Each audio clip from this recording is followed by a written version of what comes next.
ಸಾತ್ವಿಕತೆಯ ಬದುಕಿಗೊಂದು ಆಧ್ಯಾತ್ಮಿಕತೆಯ ಬೆಸುಗೆ, ಸುಜ್ಞಾನದ ಹರಿವಿಗೊಂದು ಪರಮಾತ್ಮನ ಒಲುಮೆ. ಆತ್ಮೀಯ ಸ್ಪಂದನ ವಾಹಿನಿಯ ವೀಕ್ಷಕರಿಗೆಲ್ಲರಿಗೂ ಚಾತುರ್ಮಾಸ್ಯ ವ್ರತ ಕಾರ್ಯಕ್ರಮಕ್ಕೆ ಆತ್ಮೀಯ ಸ್ವಾಗತ. ಆಷಾಢ ಶುದ್ಧ ಏಕಾದಶಿಯಿಂದ ಕಾರ್ತಿಕ ಮಾಸದ ಶುದ್ಧ ಏಕಾದಶಿಯವರೆಗಿನ 4 ತಿಂಗಳ ಕಾಲವನ್ನು ಚಾತುರ್ಮಾಸ್ಯ ವ್ರತ ಕಾಲ ಎಂದು ಕರೆಯುತ್ತೇವೆ. ಈ ಸಮಯದಲ್ಲಿ ಭಗವಂತನು ಯೋಗ ನಿದ್ರೆಯಲ್ಲಿ ಇರುತ್ತಾನೆ ಎಂಬುದು ವಾಡಿಕೆ. ನಮ್ಮ ಚಂಚಲ ಮನಸ್ಸನ್ನು ಏಕಾಗ್ರತೆಯತ್ತ ಕೊಂಡೊಯ್ಯುವ ಈ ವ್ರತಗಳ ರಾಜ ಚಾತುರ್ಮಾಸ್ಯ ವ್ರತದ ಬಗ್ಗೆ ನಮ್ಮ ಈ ಕಾರ್ಯಕ್ರಮದಲ್ಲಿ ಇಂದು ನಾವು ತಿಳಿದುಕೊಳ್ಳೋಣ. ನಮ್ಮ ಈ ಕಾರ್ಯಕ್ರಮದಲ್ಲಿ ಇಂದು ನಮ್ಮೊಂದಿಗಿದ್ದಾರೆ ವಿದ್ವಾನ್ ರಘುಪತಿ ಭಟ್ ಸಸಿಹಿತ್ಲು. ಇವರು ಉಪನ್ಯಾಸಕರು, ಧಾರ್ಮಿಕ ಚಿಂತಕರು ಹಾಗೂ ಜ್ಯೋತಿರ್ವಿದ್ವಾನ್. ಇವರನ್ನು ನಮ್ಮ ಇಂದಿನ ಕಾರ್ಯಕ್ರಮಕ್ಕೆ ಆತ್ಮೀಯವಾಗಿ ಸ್ವಾಗತಿಸ್ತಾ ಇದ್ದೇವೆ. ಆಚಾರ್ಯರೇ, ಚಾತುರ್ಮಾಸ್ಯ ವ್ರತದ ಬಗೆಗಿನ ಬಹಳಷ್ಟು ಮಾಹಿತಿಗಳನ್ನು ನಮ್ಮ ಆತ್ಮೀಯ ವೀಕ್ಷಕರಿಗೆ ತಾವು ತಿಳಿಸಿಕೊಡಬೇಕಾಗಿ ಕೇಳಿಕೊಳ್ತಾ ಇದ್ದೇವೆ. ಭಾರತೀಯ ಸಂಸ್ಕೃತಿಯಲ್ಲಿ ಏಕಾದಶಿ ವ್ರತ ಹಾಗೆ 10 ಹಲವಾರು ವ್ರತಗಳನ್ನು ನಾವು ಆಚರಿಸ್ತೇವೆ. ಪುರಾತನ ಕಾಲದಿಂದಲೂ ಕೂಡ ಆಚರಿಸ್ತಾ ಬರ್ತಾ ಇದ್ದೇವೆ. ಈ ವ್ರತಗಳಿಗೆ ಅವುಗಳದ್ದೇ ಆದ ಕೆಲವೊಂದು ನೀತಿ ನಿಯಮಗಳು ಕೂಡ ಚಾಲ್ತಿಯಲ್ಲಿವೆ. ನಾವು ಆ ನೀತಿ ನಿಯಮಗಳನ್ನು ಮಾತನಾಡುವ ಮೊದಲಿಗೆ ವೃತ್ತ ಅಂದರೆ ಏನು ಅಂತೇವೆ ಈಗಿನ ಕಾಲದಲ್ಲಿ ಜನಸಾಮಾನ್ಯರಿಗೆ ಅದರ ಅರ್ಥವೇ ಗೊತ್ತಿಲ್ಲ. ವೃತ್ತ ಅಂದರೆ ಏನು ಎಂಬುದನ್ನು ತಿಳಿಸ್ತೀರಾ? ಲಕ್ಷ್ಮೀಕಾಂತಮನಂತ ಸದ್ಗುಣನಿಧಿಂ ದೋಷಾತಿ ದೂರಂ ಸದಾ ಸ್ವರ್ಗತ್ರಾಣ ನಿರೋಧ ಬಂಧನಿಯತಿ ಜ್ಞಾನಾದಿದಂ ಮುಕ್ತಿದಂ ವಿಶ್ವಸ್ಯಾಖಿಲ ವೇದ ವೈದಿಕ ವಚೋ ಬ್ರಹ್ಮೇಂದ್ರ ಪೂರ್ವೈಸ್ತುತಂ ತಂ ವಂದೇ ಕುಮತೀಭಕುಂಭದಲನಂ ಶ್ರೀಮನ್ರಕಂಠೀರವಂ ಗುಣಗಣ ನಿಲಯಂ ಪತಿಂ ರಮಾಯಾಃ ಜಗದಘದಹರಂಚ ವಾಸವೀಸೂನುಂ ಮುನಿಕುಲ ತಿಲಕಂಚ ಪೂರ್ಣಬೋಧಂ ಗುರುಮಪಿ ಪರಮಂ ಗುರುಂಚ ಮೇ ವಂದೇ. ಶ್ರೀ ಗುರುಭ್ಯೋ ನಮಃ. ಶ್ರೀ ಹರಯೇ ನಮಃ. ಚಾತುರ್ಮಾಸ್ಯ ವ್ರತ, ಈ ವ್ರತ ಅನ್ನುವಂತಹ ಶಬ್ದ ಏನಿದೆಯೋ ಅದಕ್ಕೆ ವಿಶಾಲವಾದಂತಹ ಅರ್ಥ ಬೇರೆ ಇದೆ. ಸೂಕ್ಷ್ಮವಾಗಿ ನಾವು ಎಲ್ಲ ಪಾಲಿಸುವಂತಹ ಧರ್ಮಗಳಿಗೆ ವ್ರತ ಅಂತ ಹೇಳ್ತೇವೆ. ವ್ರತ ಅನ್ನುವ ಶಬ್ದಕ್ಕೆ ಸಾಮಾನ್ಯವಾಗಿ ನಾವು ಅರ್ಥವನ್ನು ಇಟ್ಟುಕೊಂಡ್ರೆ ನಿಯಮ ವ್ರತಂ ಅಂತ ಆಗುತ್ತೆ. ಯಾವುದೇ ರೀತಿಯಾದಂತಹ ನಿಯಮ ಅದು ವ್ರತ ಅಂತ ಹೇಳಿ. ಮನಸ್ಸಿಗೆ ಕಡಿವಾಣವನ್ನು ತೊಡುವಂತಹದ್ದು ಅದು ಒಂದು ವ್ರತ. ಆನಂತರದಲ್ಲಿ ಕಣ್ಣಿನಿಂದ ಕಾಣುತ್ತೇವೆ, ಕಿವಿಯಿಂದ ಕೇಳುತ್ತೇವೆ, ನಾಲಿಗೆಯಿಂದ ಶಬ್ದಗಳನ್ನು ಆಡುತ್ತೀವಿ, ಜೊತೆಗೆ ನಾಲಿಗೆಯಿಂದ ರುಚಿಯನ್ನು ಸವಿಯುತ್ತೀವಿ. ಇಷ್ಟು ಮಾತ್ರವಲ್ಲದೆ ಪಂಚೇಂದ್ರಿಯಗಳಿಗೆ ಕಡಿವಾಣವನ್ನು ತೊಡಿಸಿದರೆ ಅದೂ ಕೂಡ ವ್ರತವೇ. ಇದನ್ನೇ ನಿಯಮ ಅಂತ ಹೇಳಿದರು. ಸ್ವೇಚ್ಛಾಚಾರದ ಬದುಕಿಗೆ ಒಂದು ಕಟ್ಟುಪಾಡು ಏನಿದೆಯೋ ಅದಕ್ಕೆ ವ್ರತ ಅಂತ ಹೇಳಿ ಹೆಸರು. ಇನ್ನು ವ್ರತ ಶಬ್ದಕ್ಕೆ ಇನ್ನೊಂದು ಅರ್ಥವೂ ಇದೆ. ಕ್ರಿಯಾ ವಿಷಯಕ್ಕೋ ವ್ರತಂ ಅಂತ ಹೇಳಿ. ನಾವು ಮಾಡತಕ್ಕಂತಹ ಯಾವ ಕ್ರಿಯೆಗಳಿದೆಯೋ ಅವುಗಳಿಗೂ ಕೂಡ ಒಂದು ನಿಯಮವನ್ನು, ಒಂದು ಬಂಧನವನ್ನು ತೊಡಿಸುವಂತಹದ್ದು, ಇದಕ್ಕೂ ವ್ರತ ಅಂತ ಹೇಳಿ ಅರ್ಥ. ನಮ್ಮ ಬದುಕೆ ವಿಧಿ ನಿಷೇಧಾತ್ಮಕವಾಗಿದೆ. ಇದನ್ನು ಮಾಡಬೇಕು, ಇದನ್ನು ಮಾಡಬಾರದು ಅನ್ನುವಂತಹ ಒಂದು ಕಟ್ಟುಪಾಡು, ಒಂದು ನಿಬಂಧನೆಯನ್ನು ನಮ್ಮ ಹಿರಿಯರು ನಮಗೆ ತೋರಿಸಿಕೊಟ್ರು.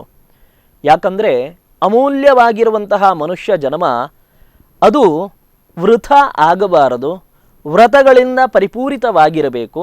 ಆಗಷ್ಟೇ ಮಾನುಷಿಕವಾದಂತಹ ಜೀವನಕ್ಕೆ ಒಂದು ಮೌಲ್ಯ ಬರುತ್ತದೆ ಅಂತ ಹೇಳಿ. ಯಾವುದು ಈ ವ್ರತ ಅಂತ ಕೇಳಿದರೆ ಅದು ವಿಧಿ ನಿಷೇಧಾತ್ಮಕವಾಗಿರುವಂತಹದ್ದು ಬದುಕು. ಆ ವಿಧಿ ನಿಷೇಧಾತ್ಮಕವಾಗಿರುವಂತಹ ಬದುಕನ್ನು ನಾನು ಬದುಕುತ್ತೀನಿ ಅನ್ನುವಂತಹ ಒಂದು ಸಂಕಲ್ಪವನ್ನು ಧರಿಸುವಂತಹದ್ದೇ ವ್ರತ ಅಂತ ಹೇಳಿದರು. ನಮಗೆ ಉಪನಿಷತ್ತುಗಳು ಹೇಳುತ್ತಾವೆ, ಸತ್ಯಂ ವದ ಧರ್ಮಂ ಚರ. ಸತ್ಯವನ್ನು ಆಡಪ್ಪ, ಸತ್ಯದ ಹಾದಿಯಲ್ಲಿ ನೀನು ಸಾಗು, ಧರ್ಮಂ ಚರ, ಧರ್ಮಾಚರಣೆಯನ್ನು ನೀನು ಮಾಡು ಅಂತ ಹೇಳುತ್ತದೆ. ಇದಕ್ಕೆ ನಾವು ಹೇಳುವಂತಹದ್ದು ವಿಧಿವಾಕ್ಯ ಅಂತ ಹೇಳಿ. ಇದನ್ನು ಮಾಡು ಅನ್ನುವಂತಹದ್ದನ್ನು ನಮ್ಮ ಪ್ರಾಚೀನವಾದಂತಹ ವೇದ ಉಪನಿಷತ್ತುಗಳು ಬೋಧನೆಯನ್ನು ಮಾಡ್ತಾ ಇದ್ದಾವೋ ಆ ದಾರಿಯಲ್ಲಿ ಸಾಗುವಂತಹದ್ದಕ್ಕೆ ನಾವು ವಿಧಿ ಅಂತ ಹೇಳ್ತೀವಿ. ಇದನ್ನು ಮಾಡು ಅನ್ನುವುದಕ್ಕೆ ವಿಧಿ, ಇಂತಹ ಕೆಲಸಗಳನ್ನು ಮಾಡಬೇಡ ಅನ್ನುವಂತಹದ್ದು ನಿಷೇಧ. ಯಾನಿ ಅನವದ್ಯಾನಿ ಕಾರ್ಯಾಣಿ ತಾನಿ ಸೇವಿತವ್ಯಾನಿ, ಯಾವುದು ಇನ್ನೊಬ್ಬರಿಗೆ ತೊಂದರೆಯನ್ನು ಉಂಟು ಮಾಡುವುದಿಲ್ಲವೋ ಅಂತಹ ದಾರಿಯಲ್ಲಿ ಸಾಗುವಂತಹದ್ದು ನಿಜವಾದಂತಹ ಧರ್ಮ. ಈ ಹಾದಿಯಲ್ಲಿ ನೀನು ಸಾಗು ಅಂತ ಹೇಳಿ ಏನು ನಿಯಮ ನಿಬಂಧನೆಯನ್ನು ನಮಗೆ ವೇದಗಳು ಮಾಡ್ತಾ ಇದ್ದಾವೋ ಇದು ವಿಧಿ. ಆನಂತರದಲ್ಲಿ ನಿಷೇಧ ಅಂತ ಹೇಳಿದರೆ ಇದೇ ವಾಕ್ಯದಲ್ಲಿ ಮುಂದುವರೆದು ಬರ್ತದೆ, ನೋ ಇತರಾಣಿ, ಅಂದರೆ ಇನ್ನೊಬ್ಬರಿಗೆ ಒಳ್ಳೆಯದಾಗತಕ್ಕಂತಹ ಮಾರ್ಗದಲ್ಲಿ ನೀನು ಸಾಗು, ಇನ್ನೊಬ್ಬರನ್ನು ತೊಂದರೆಗೀಡು ಮಾಡುವಂತಹ ಹಾದಿಯಲ್ಲಿ ನೀನು ಬದುಕಬೇಡ. ಈ ಬೇಡ ಅನ್ನುವಂತಹದ್ದು ನಿಷೇಧ. ಇದೂ ಕೂಡ ವ್ರತವೇ. ನಮಗೆ ಮೌನ ವ್ರತ ಅಂತ ನಾವು ಕೇಳಿದ್ದೀವಿ. ಮಾತನಾಡದೆ ಇರುವಂತಹದ್ದು ಒಂದು ವ್ರತವೇ. ರಾಮಚಂದ್ರನ ವಿಚಾರವಾಗಿ ಏಕಪತ್ನಿ ವ್ರತಸ್ಥ ಅನ್ನುವಂತಹ ಮಾತು ಇದೆ. ಅಂದರೆ ಒಬ್ಬಾಕೆಯನ್ನು ಪತ್ನಿಯಾಗಿ ಸ್ವೀಕರಿಸಿ ಪತ್ನಿ ಈಕೆ ಅನ್ನುವಂತಹ ಧರ್ಮದಲ್ಲಿ ತಾನು ಬದುಕುವಂತಹದ್ದು. ರಾಜಾನೋ ಬಹುವಲ್ಲಭಾಹ, ರಾಜನಾದವನಿಗೆ ವಿವಾಹವಾಗುವಂತಹ ಹಲವು ವಿವಾಹವನ್ನು ಮಾಡಿಕೊಳ್ಳುವಂತಹ ಅಧಿಕಾರ ಅವತ್ತಿನ ಕಾಲದಲ್ಲಿತ್ತು.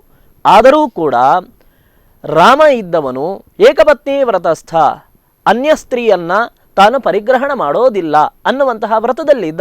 ಇದೂ ಕೂಡ ವ್ರತವೇ. ಇನ್ನು ಸ್ವಲ್ಪ ನಾವು ವಿಸ್ತಾರವಾಗಿ ಹೋದರೆ ನಮಗೆ ದೀರ್ಘಕಾಲಿಕ ಅನುಪಾಲನೀಯ ಸಂಕಲ್ಪ ವ್ರತಂ ಅಂತ ಆಗುತ್ತೆ. ಯಾವುದನ್ನು ನಾವು ದೀರ್ಘಕಾಲಿಕವಾಗಿ ಮಾಡಬೇಕು ಅಂತ ಹೇಳಿ ನಾವು ಸಂಕಲ್ಪವನ್ನು ಮಾಡುತ್ತೀವೋ ಅದು ಕೂಡ ವ್ರತವೇ. ಸಂಕಲ್ಪ ಅಂತ ಹೇಳಿದರೆ ಸಂಕಲ್ಪ ಕರ್ಮಮಾನಸಃ, ಮಾನಸಿಕವಾಗಿ ನಾವು ಯಾವುದೋ ಒಂದು ಕ್ರಿಯೆಯಲ್ಲಿ ತೊಡಗುವ ಸಂದರ್ಭದಲ್ಲಿ ನಾನು ಹೀಗಿರಬೇಕು ಅನ್ನುವುದಾಗಿ ಚಿತ್ತವೃತ್ತಿಯನ್ನು ಏನು ನಿರೋಧಿಸಿಕೊಳ್ತೇವೋ ಇದನ್ನು ಕೂಡ ವ್ರತ ಅಂತ ಹೇಳ್ತೀವಿ. ಅಂದರೆ ದೀರ್ಘಕಾಲಿಕವಾದಂತಹ ಒಂದು ಹಾದಿಯಲ್ಲಿ ನಾವು ಸಾಗಬೇಕು.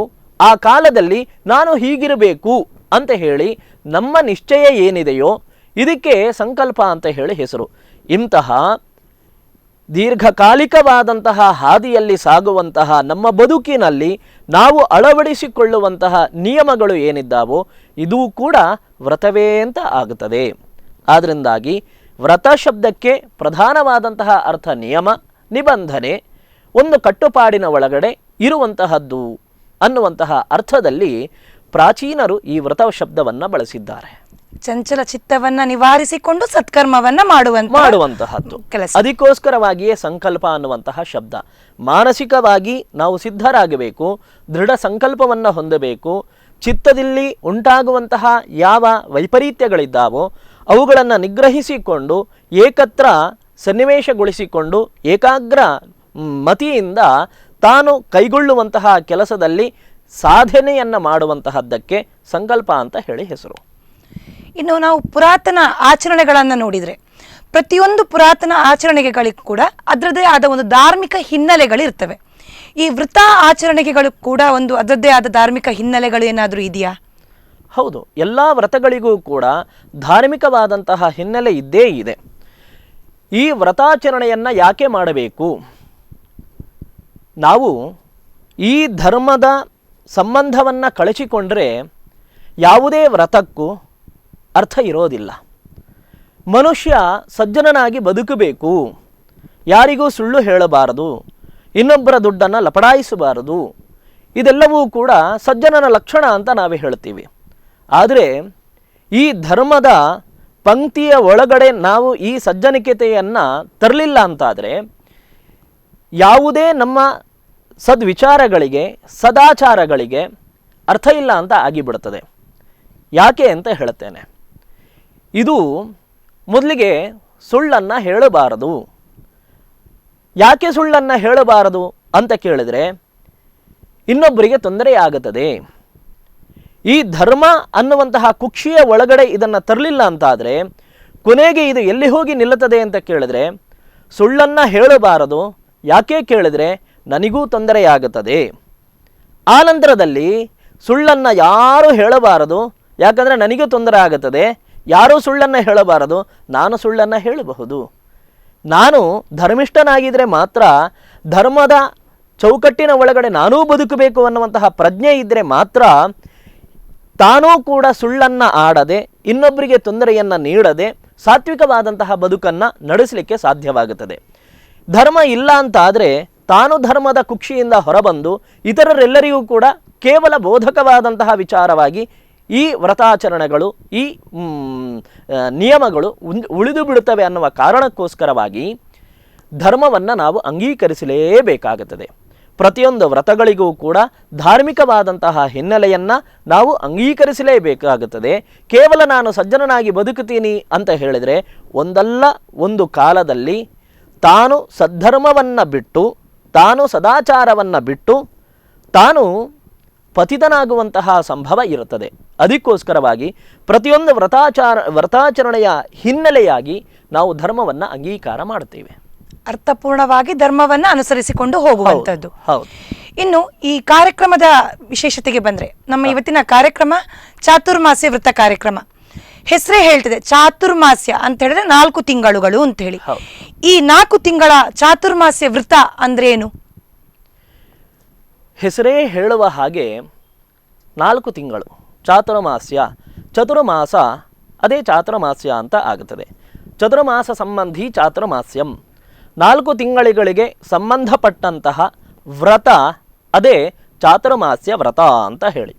ಯಾವುದು 4 ತಿಂಗಳು ಅಂತ ಕೇಳಿದ್ರೆ, ಆಷಾಢದಿಂದ ಆರಂಭಿಸಿ ಕಾರ್ತಿಕ ಮಾಸದವರೆಗಿನ 4 ತಿಂಗಳನ್ನು ನಾವು ಚಾತುರ್ಮಾಸ್ಯ ಅಂತ ಹೇಳಿ ಕರೀತೀವಿ.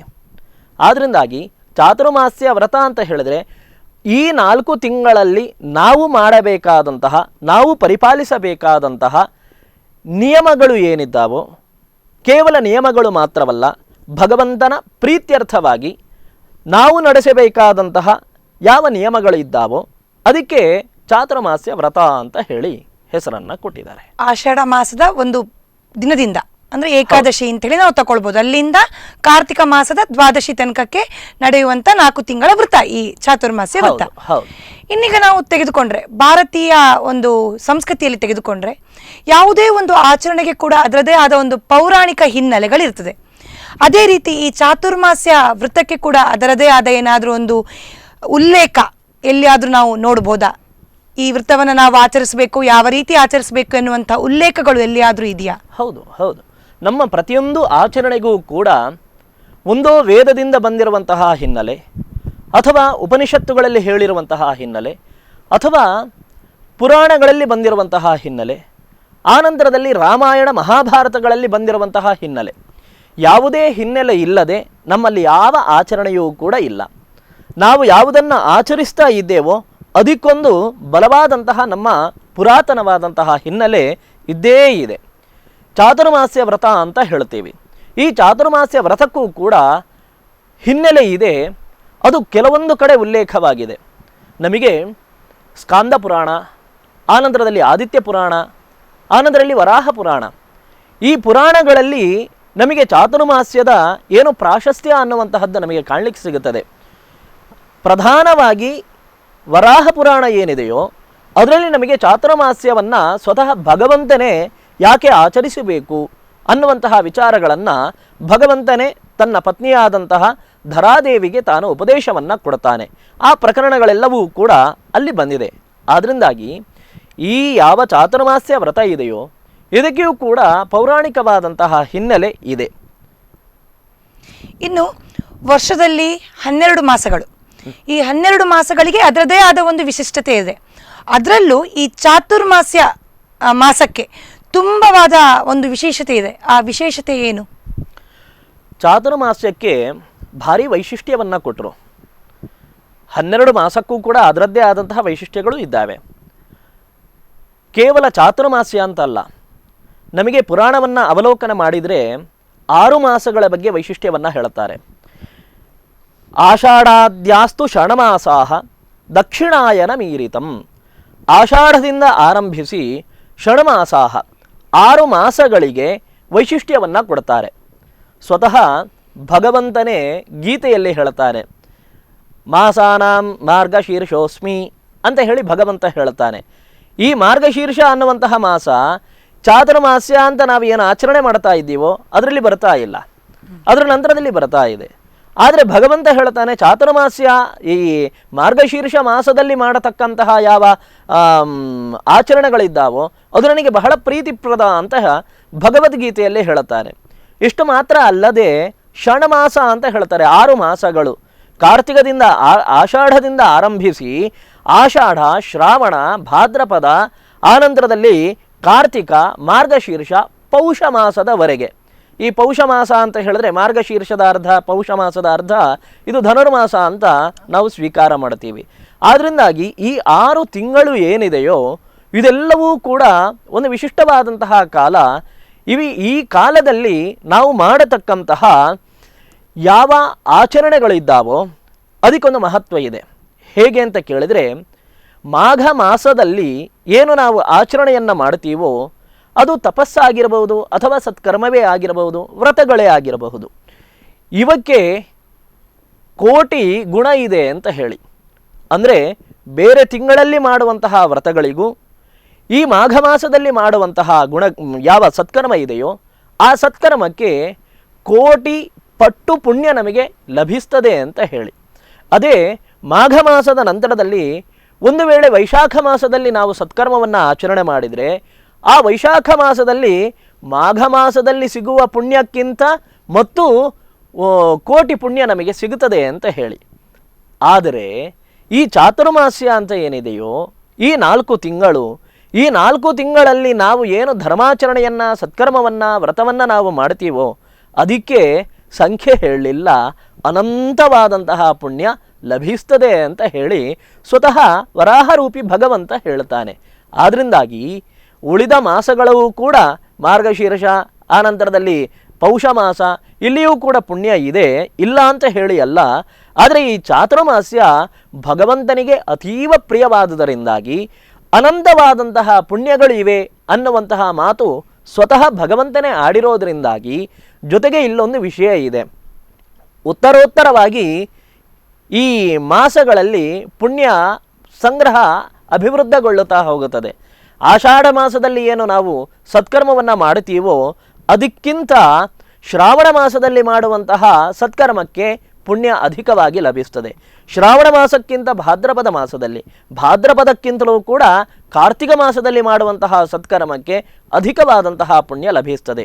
ಒಟ್ಟಿನಲ್ಲಿ ಚಾತುರ್ಮಾಸ್ಯ ಅನ್ನುವಂತಹ ಆಷಾಢದಿಂದ ಆರಂಭಿಸಿ ಕಾರ್ತಿಕದವರೆಗೆ ನಾವು ಯಾವುದೇ ಸತ್ಕರ್ಮವನ್ನು ಮಾಡಿದರೂ ಕೂಡ ಅದಕ್ಕೆ ಅನಂತವಾದಂತಹ ಪುಣ್ಯ ನಮಗೆ ಲಭಿಸ್ತದೆ ಅಂತ ಹೇಳಿ ಸ್ವತಃ ಭಗವಂತನ ವಚನ ಇರೋದರಿಂದಾಗಿ ಈ ಚಾತುರ್ಮಾಸ್ಯ 4 ತಿಂಗಳಲ್ಲಿ ನಾವು ಮಾಡುವಂತಹ ಸತ್ಕರ್ಮಗಳಿಗೆ ಒಂದು ವೈಶಿಷ್ಟ್ಯವನ್ನು ನಮ್ಮ ಹಿರಿಯರು ಅನೂಚಾನವಾಗಿ ಒದಗಿಸ್ತಾ ಬಂದರು. ಚಾತುರ್ಮಾಸ್ಯ ವ್ರತ ಭವ್ಯ ಕೋಟಿಗಳಿಗೆ ಪುಣ್ಯ ಸಂಪಾದಿಸುವಂತಹ ಕಾಲ. ಅಜ್ಞಾನದಿಂದ ಸುಜ್ಞಾನದೆಡೆಗೆ ಮನುಷ್ಯರನ್ನ ಕೊಂಡೊಯ್ಯುವ ಈ ಕಾಲದ ಬಗ್ಗೆ ಇನ್ನಷ್ಟು ಮಾಹಿತಿಯನ್ನ ಪಡೆದುಕೊಳ್ಳೋಣ ಸಣ್ಣ ವಿರಾಮದ ನಂತರ.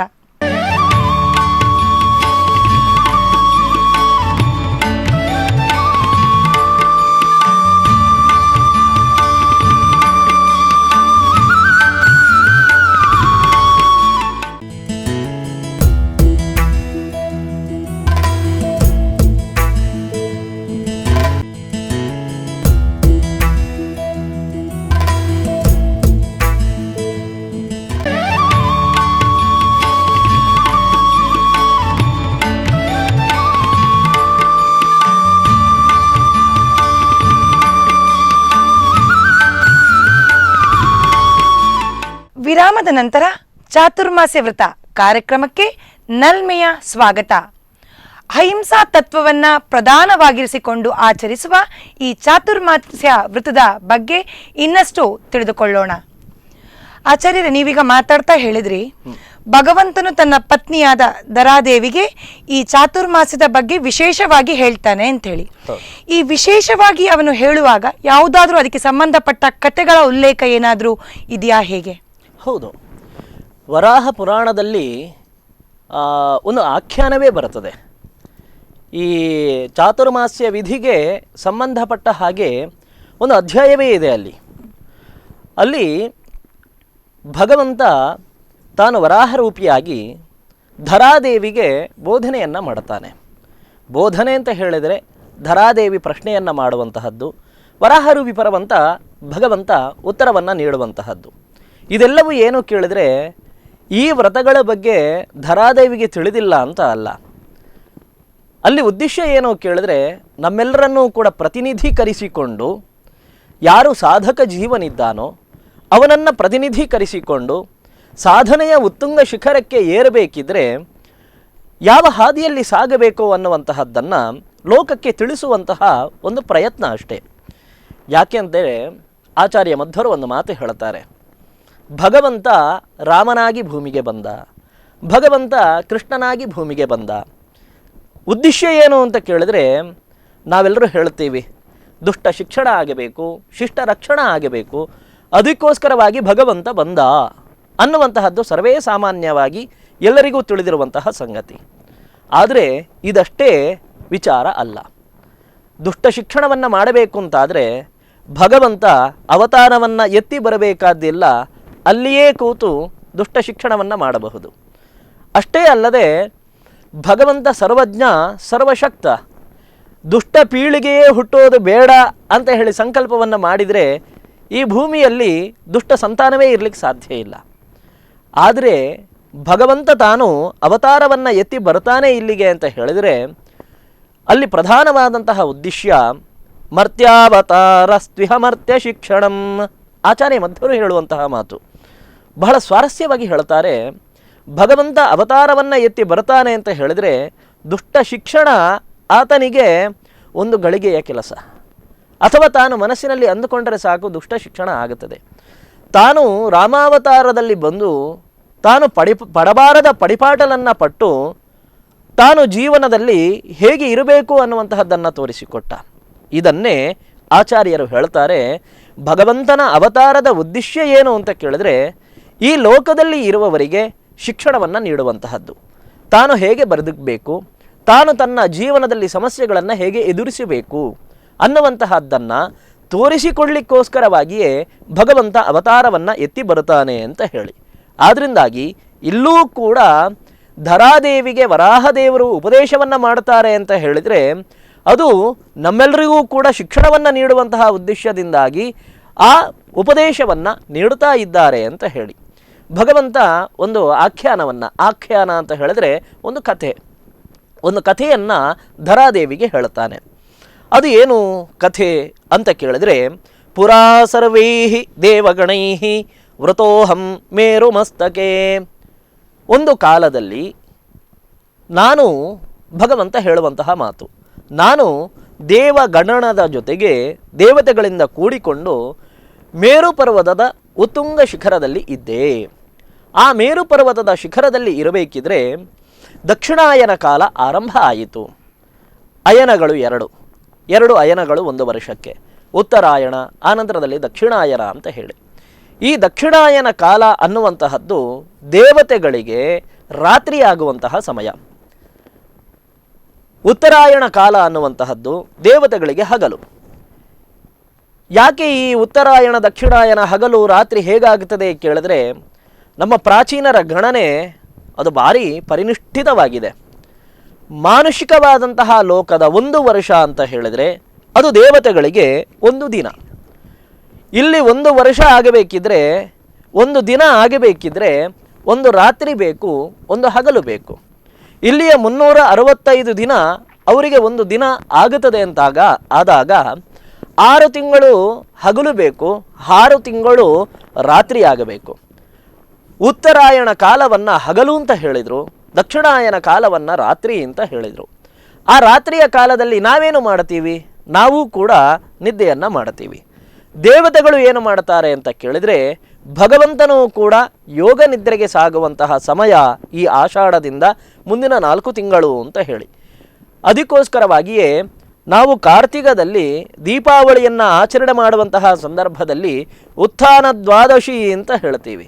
ಭಗವಂತ ಯೋಗ ನಿದ್ರೆಯಿಂದ ಏಳುವಂತಹ ಸಮಯ ಅಂತ ಹೇಳಿ. ಈ ಯೋಗ ನಿದ್ರೆ ಅಂತ ಹೇಳಿದರೆ ಇದೆಲ್ಲವೂ ಕೂಡ ಭಗವಂತನ ಲೀಲೆ. ಭಗವಂತನಿಗೆ ನಿದ್ರೆ ಬೇಕು ಅಂತ ಇಲ್ಲ, ನಿದ್ರೆ ಬೇಕಾಗಿರುವಂತಹದ್ದು ನಮಗೆ. ಭಗವಂತ ಈ ಪ್ರಾಕೃತಿಕವಾದಂತಹ ಎಲ್ಲ ತಾಪತ್ರಯಗಳನ್ನು ಮೀರಿ ನಿತ್ತವನು. ನಮಗೆ ಪುರುಷ ಸೂಕ್ತ ಹೇಳುತ್ತದೆ, ಅತ್ಯತಿಷ್ಠದಶಾಂಗುಲಂ, ಎಲ್ಲವನ್ನೂ ಮೀರಿ ನಿತ್ತವ. ಲಕ್ಷ್ಮೀದೇವಿಗೂ ಕೂಡ ತಾನು ಹಿರಿಮೆಯನ್ನು ತೋರಿಸ್ತಾ ತಾನು ಅತ್ಯುಚ್ಚನಾಗಿ ನಿತ್ತವ ಅಂತ ಹೇಳಿ. ಹಾಗೆ ಇರಬೇಕಿದ್ರೆ ಈ ದಕ್ಷಿಣಾಯನ ಕಾಲ ಏನಿದೆಯೋ ಅದು ರಾತ್ರಿಯ ಕಾಲ. ಭಗವಂತ ಯೋಗ ನಿದ್ರೆಯನ್ನು, ಆ ಅವಸ್ಥೆಯನ್ನು ಹೊಂದುವಂತಹ ಕಾಲ. ಆ ಕಾಲದಲ್ಲಿ ರಾತ್ರಿಗೆ ಒಬ್ಬಳು ಅಭಿಮಾನಿ ದೇವತೆ ಇದ್ದಾಳೆ. ರಾತ್ರಿ ಅಂತ ಹೇಳಿದರೆ ದಕ್ಷಿಣಾಯನ ಕಾಲ, ಉತ್ತರಾಯಣ ಕಾಲ. ನಮ್ಮ ಪ್ರಾಚೀನರು ನಮ್ಮ ಅಂಗಾಂಗಗಳಲ್ಲಿರುವಂತಹ ಇಂದ್ರಿಯಗಳಿಗೂ ಕೂಡ ಅಥವಾ ಒಂದು ಅಂಗಾಂಗಗಳಿಗೂ ಕೂಡ ಅಭಿಮಾನಿ ದೇವತೆಯನ್ನು ಹೇಳಿದರು. ಕಣ್ಣುಗಳು ಇದ್ದಾವೆ, ಬಾಯಿ ಇದೆ, ಬಾಯಿ ನಾಲಿಗೆ ಇದಕ್ಕೆ ಸಂಬಂಧಪಟ್ಟಂತಹ ದೇವತೆ ಅಗ್ನಿ ಅಂತ ಹೇಳಿದರು. ಆನಂದರಲ್ಲಿ ಕಣ್ಣಿನಲ್ಲಿ ಸೂರ್ಯಚಂದ್ರರಿದ್ದಾರೆ ಅಂತ ಹೇಳಿದರು. ಕಿವಿಯಲ್ಲಿ ದಿಗಭಿಮಾನಿ ದೇವತೆಗಳಿದ್ದಾರೆ ಅಂತ ಹೇಳಿದರು. ಹೀಗೆ 2 ಬಾಹುಗಳ ಅಭಿಮಾನಿ ದೇವತೆ ಇಂದ್ರ. ಹೀಗೆ ಪ್ರತಿಯೊಂದು ಅಂಗಗಳಲ್ಲಿಯೂ ಕೂಡ, ಪ್ರತಿಯೊಂದು ತತ್ವಗಳಲ್ಲಿಯೂ ಕೂಡ ಒಂದೊಂದು ದೈವಿಕವಾದಂತಹ ಚೈತನ್ಯವನ್ನು ಅವರು ಕಂಡುಕೊಂಡರು. ಹೀಗೆ ಹಗಲಿಗೂ ಒಬ್ಬಾಕೆ ದೇವತೆ ಇದ್ದಾಳೆ, ಪೂಷಾದೇವಿ ಅಂತ ಹೇಳಿ. ರಾತ್ರಿಗೆ ಒಬ್ಬಾಕೆ ದೇವತೆ ಇದ್ದಾಳೆ, ಆಕೆ ರಾತ್ರಿಯ ದೇವತೆ ಒಬ್ಬಳು ಇದ್ದಾಳೆ. ದಕ್ಷಿಣಾಯನದ ಅಭಿಮಾನಿ ದೇವತೆ, ಹಗಲಿನ ಅಭಿಮಾನಿ ದೇವತೆ. ಹಗಲಿಗೆ ಉಷಾದೇವಿ, ರಾತ್ರಿಗೆ ಪೂಷಾದೇವಿ ಅಂತ ಹೇಳಿ. ಉತ್ತರಾಯಣದ ಅಭಿಮಾನಿ ದೇವತೆ ಉಷಾದೇವಿ, ಹಾಗೆಯೇ ದಕ್ಷಿಣಾಯನದ ಅಭಿಮಾನಿ ದೇವತೆ ಪೂಷಾದೇವಿ ಅಂತ. ಈ ಭಗವಂತ ತಾನು ಯೋಗನಿದ್ರೆಗೆ ತೆರಳುವಂತಹ ಕಾಲ ಸನ್ನಿಹಿತವಾಯಿತು. ದಕ್ಷಿಣಾಯನ ಆರಂಭ ಆಗಿದೆ. ಈ ಕಾಲದಲ್ಲಿ ದೇವತೆಗಳೆಲ್ಲರೂ ಕೂಡ ತಮ್ಮ ತಮ್ಮ ಸ್ವಸ್ಥಾನಕ್ಕೆ ತೆರಳುತ್ತಾರೆ. ಯಾಕೆ ಸ್ವಸ್ಥಾನಕ್ಕೆ ತೆರಳುತ್ತಾರೆ ಅಂತ ಕೇಳಿದರೆ, ಭಗವಂತ ಯೋಗನಿದ್ರೆಯಲ್ಲಿ ಇರಬೇಕಿದ್ರೆ ಆ ಭಗವಂತನ ನಾಮಸ್ಮರಣೆಯನ್ನು ಮಾಡುತ್ತಾ ತಾವೂ ಕೂಡ ಯೋಗಾರೂಢರಾಗಬೇಕು ಅಂತ ಹೇಳಿ ಪುಣ್ಯವೃದ್ಧಿಯನ್ನು ಮಾಡಿಕೊಳ್ಳುವಂತಹ ಇಚ್ಛೆಯಿಂದಾಗಿ ಅವರೂ ಸ್ವಸ್ಥಾನಕ್ಕೆ ಮರಳಿ ಬಿಡುತ್ತಾರೆ. ಭಗವಂತ ಎದ್ದಾಗ ಅವರ ಜೊತೆನೇ ಭಗವಂತನ ಜೊತೆಗೆ ಇರಬೇಕು. ಆನಂತರದಲ್ಲಿ ಭಗವಂತ ಶಯನವನ್ನು ಮಾಡುವಂತಹ ಸಂದರ್ಭದಲ್ಲಿ ತೊಂದರೆಯಾಗಬಾರದು ಅನ್ನುವ ಕಾರಣಕ್ಕೋಸ್ಕರವಾಗಿ ತಾವು ಸ್ವಸ್ಥಾನಕ್ಕೆ ತೆರಳುವಂತಹ ನಿರ್ಧಾರವನ್ನು ಕೈಗೊಳ್ಳುತ್ತಾರೆ. ಆ ಕಾಲದಲ್ಲಿ ದಕ್ಷಿಣಾಭಿಮಾನಿ ಅಥವಾ ರಾತ್ರಿಯ ದೇವತೆಯಾದಂತಹ ಪೂಷಾದೇವಿ ಭಗವಂತನ ಬಳಿಗೆ ಬರ್ತಾಳಂತೆ. ಬಂದವಳೆ ಅವಳು ಹೇಗಿದ್ದಾಳೆ ಅಂತ ಹೇಳ್ತಾಳೆ. ಶುಕ್ರಾಂಬರಧರ ನಾರಿ ಶ್ಯಾಮ ಪರಶುಧಾರಿಣಿ, ಕೈಯಲ್ಲಿ ಪರಶುವನ್ನು ಧರಿಸಿಕೊಂಡಿದ್ದಾಳೆ. ಬಿಳಿಯಾದಂತಹ ಬಟ್ಟೆಯನ್ನು ಧರಿಸಿಕೊಂಡಂತಹ ಆ ಪೂಷಾದೇವಿ ಭಗವಂತನ ಬಳಿಗೆ ಬರ್ತಾಳಂತೆ. ಬಂದು ತನ್ನಲ್ಲಿರುವಂತಹ ಒಂದು ದುಃಖವನ್ನು ನಿವೇದಿಸಿಕೊಳ್ತಾಳೆ. ವೃಥಾ ಮೇ ಜೀವನಂ ಸ್ವಾಮಿನ್ ಯತ್ ಸರ್ವೈ ಗರ್ಹಿತಾಸ್ಮ್ಯಹಂ, ಅಹಂ ಗರ್ಹಿತಾಸ್ಮಿ. ದೇವರೇ, ನನಗೆ ನೀನು ದಕ್ಷಿಣಾಭಿಮಾನಿ ಅನ್ನುವಂತಹ ಒಂದು ಪಟ್ಟವನ್ನು ಕೊಟ್ಟೆ. ಈ ದಕ್ಷಿಣಾಯನ ಕಾಲವನ್ನು ನೀನು ನಡೆಸಬೇಕು ಅಂತ ಹೇಳಿ ನನಗೆ ಆಜ್ಞೆಯನ್ನು ಕೊಟ್ಟೆ. ರಾತ್ರಿಗೆ ಅಭಿಮಾನಿಯಾಗಿದ್ದುಕೊಂಡು ರಾತ್ರಿಯನ್ನು ಕಾಪಾಡಬೇಕು. ಹಗಲು ರಾತ್ರಿ ಆಗುವಂತಹ ಕಾಲದಲ್ಲಿ ಹಗಲಿನ ದೇವತೆ ಹಗಲಾಗುವ ಹಾಗೆ, ರಾತ್ರಿಯ ದೇವತೆ ರಾತ್ರಿ ಆಗುವ ಹಾಗೆ ನೋಡಿಕೊಳ್ಳಬೇಕು ಅಂತ ಹೇಳಿದೆ. ಆದರೆ ಈ ರಾತ್ರಿಯ ದೇವತೆ ದಕ್ಷಿಣ ಅಯನದ ಅಭಿಮಾನಿ ದೇವತೆಯಾದಂತಹ ನಾನು ಗರ್ಹಿತ ಅಯಂ, ನನ್ನನ್ನೆಲ್ಲರೂ ಕೂಡ ನಿಂದನೆ ಮಾಡ್ತಾ ಇದ್ದಾರೆ. ಯಾಕೆ ನಿಂದನೆಯನ್ನು ಮಾಡ್ತಾ ಇದ್ದಾರೆ ಅಂತ ಕೇಳಿದರೆ, ಈ ದಕ್ಷಿಣಾಯನ ಕಾಲದಲ್ಲಿ ವಿವಾಹಾದಿ ಯಾವುದೇ ಉತ್ತಮವಾದಂತಹ ಸಂಸ್ಕಾರಗಳನ್ನು ನಡೆಸಲಿಕ್ಕೆ ಆಗೋದಿಲ್ಲ. ಉಪನಯನ ಆಗಿರಬಹುದು, ವಿವಾಹ ಆಗಿರಬಹುದು, ಅಥವಾ ದೇವತಾ ಪ್ರತಿಷ್ಠಾದಿಗಳಾಗಿರಬಹುದು. ಇದಕ್ಕೆಲ್ಲದಕ್ಕೂ ಕೂಡ ದಕ್ಷಿಣಾಯನ ಅನ್ನುವಂತಹ ಕಾಲ ಅದು ಸುಯೋಗ್ಯ ಅಲ್ಲ. ನಾವು ಯಾವುದೇ ಪ್ರತಿಷ್ಠೆಯನ್ನು ಮಾಡಬೇಕಿದ್ರೂ ಅಥವಾ ಸತ್ಕರ್ಮವನ್ನು ಮಾಡಬೇಕಿದ್ರೆ ಅದು ಉತ್ತರಾಯಣ ಕಾಲ ಬರಬೇಕು ಅನ್ನುವಂತಹ ಒಂದು ನಿಯಮ ಇದೆ.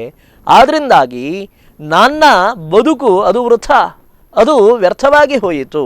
ಇಲ್ಲಿ ಬದುಕು ಅಂತ ಹೇಳಿದ್ರೆ ನನ್ನ ಕರ್ತವ್ಯಗಳು, ನಾನು ಅಭಿಮಾನಿಯಾಗಿರತಕ್ಕಂತಹ ಈ ಕಾಲ ಇದು ಯಾವುದೇ ಸದಾಚರಣೆಗೆ ಒಗ್ಗಿಕೊಳ್ಳುತ್ತಾ ಇಲ್ಲ, ಹೇಳಿರುವಂತಹ ಕಾಲ ಅಲ್ಲ ಅಂತ ಆಯಿತು. ಆದ್ದರಿಂದಾಗಿ ನನ್ನನ್ನೆಲ್ಲರೂ ಕೂಡ ನಿಂದಿಸ್ತಾ ಇದ್ದಾರೆ. ಅಯ್ಯೋ, ದಕ್ಷಿಣಾಯನ ಬಂತಲ್ವೋ, ಇನ್ನು ಯಾವುದನ್ನು ಮಾಡಲಿಕ್ಕೆ ಆಗೋದಿಲ್ವಲ್ವೋ ಅಂತ ಹೇಳಿ ನನ್ನನ್ನು ನಿಂದಿಸ್ತಾ ಇದ್ದಾರೆ. ಈ ನನ್ನ ಯಾವ ದುಃಖ ಇದೆಯೋ ಅದನ್ನು ನೀನು ದೂರೀಕರಿಸಬೇಕು ಅಂತ ಹೇಳಿ ಆ ವರಾಹರೂಪಿ ಆ ಭಗವಂತನಲ್ಲಿ ಪ್ರಾರ್ಥನೆಯನ್ನು ಮಾಡಿದಾಗ ಆ ಭಗವಂತ ಒಂದು ಮಾತನ್ನು ಹೇಳ್ತಾನೆ. ಭಗವಂತ ಭಕ್ತವತ್ಸಲ, ಕ್ಷಮಾ ಸಮುದ್ರ. ಆದ್ದರಿಂದಾಗಿ ಆ ಭಗವಂತ ಒಂದು ಮಾತನ್ನು ಹೇಳ್ತಾನೆ. ಏನು ಹೇಳ್ತಾನೆ ಕೇಳಿದ್ರೆ, ತತಃ ಪ್ರಭೃತಿ ಲೋಕೇಸ್ಮಿನ್ ಚಾತುರ್ಮಾಸ್ಯಂ ಮಮ ಪ್ರಿಯಂ. ಆ ಪೂಷಾದೇವಿಗೆ ಭಗವಂತ ಅನುಗ್ರಹವನ್ನು ಮಾಡುತ್ತಾನೆ, ಮಾಡಿ ಹೇಳ್ತಾನೆ, ಇನ್ನು ಮುಂದೆ ಈ ದಕ್ಷಿಣಾಯನದ ಯಾವ ಕಾಲ ಇದೆ ಅದಕ್ಕೆ ನಾನು ಆಗ 6 ತಿಂಗಳು ಅಂತ ಹೇಳಿದೆ. ಈ 6 ತಿಂಗಳು ನನಗೆ ಅತೀವ ಪ್ರಿಯವಾಗಿರುವಂತಹದ್ದು. ಈ 6 ತಿಂಗಳಲ್ಲೂ ಕೂಡ ಆಷಾಢದಿಂದ ಆರಂಭಿಸಿ ಕಾರ್ತಿಕದವರೆಗೆ ನನಗೆ ಅದಕ್ಕಿಂತಲೂ ಅತೀವ ಪ್ರಿಯವಾದಂತಹ ಕಾಲ.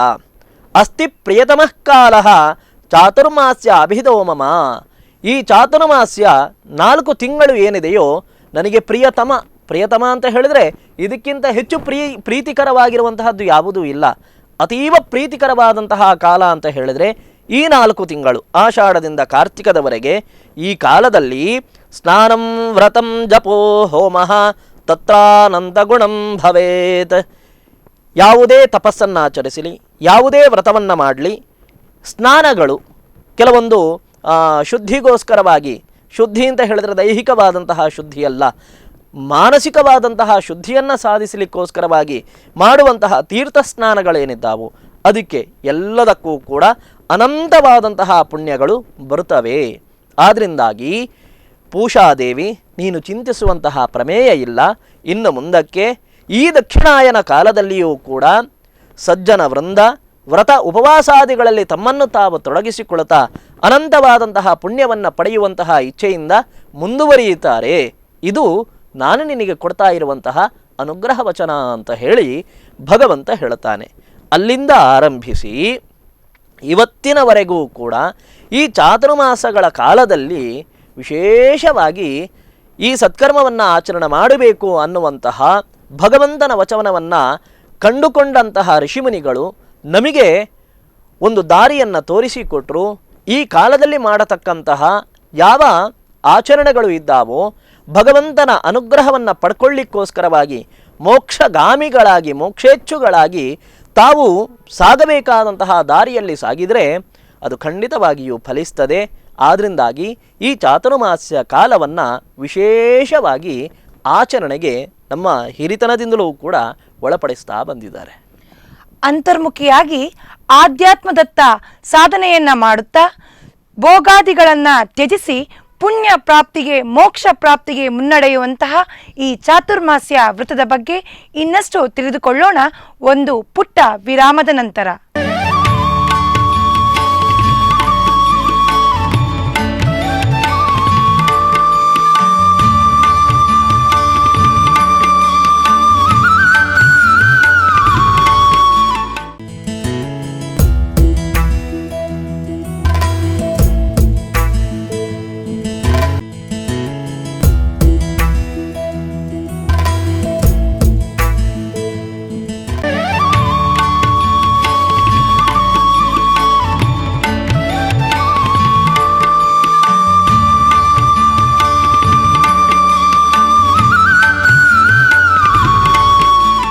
ಭೋಗವನ್ನ ತ್ಯಜಿಸಿ ಏಕಾಗ್ರತೆಯ ಮೂಲಕ ಭಗವತ್ ಭಕ್ತಿಯ, ಭಗವಂತನ ಪ್ರೀತಿಯನ್ನ ಪಡೆಯುವ ಕಾಲ ಈ ಚಾತುರ್ಮಾಸ್ಯ ಕಾಲ. ಬನ್ನಿ ವೀಕ್ಷಕರೇ, ಈ ಚಾತುರ್ಮಾಸ್ಯ ಕಾಲದ ಬಗ್ಗೆ ಇನ್ನಷ್ಟು ಆಚಾರ್ಯ ಮುಖೇನ ನಾವು ತಿಳಿದುಕೊಳ್ಳೋಣ.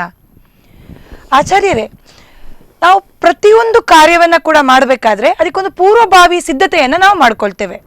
ಈ ವೃತಾಚರಣೆಯ ಸಂದರ್ಭದಲ್ಲಿ ಕೂಡ ಏನಾದರೂ ಪೂರ್ವಭಾವಿ ಸಿದ್ಧತೆಗಳು ಬೇಕಾ, ಹೇಗೆ? ಖಂಡಿತ ಖಂಡಿತ, ಅದನ್ನೂ ಕೂಡ ಈ ಪುರಾಣಗಳೇ ನಮಗೆ ಹೇಳಿದ್ದಾವೆ. ನಾಳೆಯ ದಿವಸ ಎಲ್ಲಿಗೋ ಒಂದು ಕಡೆ ಟೂರಿಗೆ ಹೋಗಬೇಕು ಅಂತಾದರೆ ನಾವು 1 ವಾರದ ಹಿಂದೆಯೇ ಸಿದ್ಧತೆಯನ್ನು ಆರಂಭ ಮಾಡುತ್ತೇವೆ. ನಮ್ಮ ಸಂಬಂಧಿಕರ ಮದುವೆ ಮುಂಜಿ ಯಾವುದೋ ಇದೆ ಅಂತ ಹೇಳಿದರೆ ನಾವು 1 ವಾರದ ಹಿಂದೆಯೇ ಆಲೋಚನೆಯನ್ನು ಮಾಡುತ್ತೇವೆ. ನಾನು ಹೇಗೆ ಕಾಣಬೇಕು ಅಲ್ಲಿ, ನಾನು ಏನೆಲ್ಲ ಮಾಡಬೇಕು ಅನ್ನುವಂತಹದ್ದನ್ನು ಹೇಗೆ ಆಲೋಚನೆ ಮಾಡ್ತೀವೋ 4 ತಿಂಗಳುಗಳ ಕಾಲ ಈ ಚಾತುರ್ಮಾಸ್ಯ ಅನ್ನುವಂತಹ ವ್ರತವನ್ನು ಧರಿಸಲಿಕ್ಕೆ ಇದೆ.